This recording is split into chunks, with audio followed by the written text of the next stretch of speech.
దక్షిణామూర్తి స్వామి ఆశీస్సులతో 1996లో నా రక్తదాన ఫస్ట్ నేను చేయడం జరిగింది చిరంజీవి చారిటబుల్ ట్రస్ట్ పంజాగుట్ట. అప్పటి నుంచి ఇప్పటి వరకు 2026 వరకు నేను 60 సార్లు రక్తదానం చేయగలిగాను. తర్వాత చిరంజీవి గారి పిలుపు మేరకు 2 రాష్ట్రాల్లో 592 క్యాంపులు రమణ స్వామినాయుడు గారి ఆధ్వర్యంలో ఈ యొక్క రక్తదాన శిబిరాలు నిర్వర్తించడం జరిగింది. ముఖ్యంగా మా చిలకలూరుపేటలో 9,000 మంది దాకా ఈ 30 సంవత్సరాల్లో మా పల్నాడు జిల్లా వ్యాప్తంగా గతగాత్రులకి అత్యవసర పరిస్థితిలో హాస్పిటల్లో రక్తదానం చేయడం నిజంగా నాకు భగవంతుడికి ఇచ్చిన వరంగా అనుకుంటున్నాను. ఎన్నోసార్లు మేము ఈ రక్తదానం ఉద్యమంలో చాలా కష్టపడ్డాం.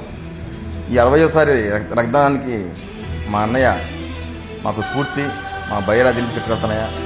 మా అన్నయ్య రావటం నాకు చాలా సంతోషంగా హ్యాపీగా ఫీల్ అవుతున్నాను. మా అన్నయ్య మెగాస్టార్ చిరంజీవి గారికి నాది బి నెగిటివ్ 60వ ఇవాళ చేస్తున్నాను. అన్నయ్యకి అంకితం చేసుకుంటూ జై చిరంజీవి.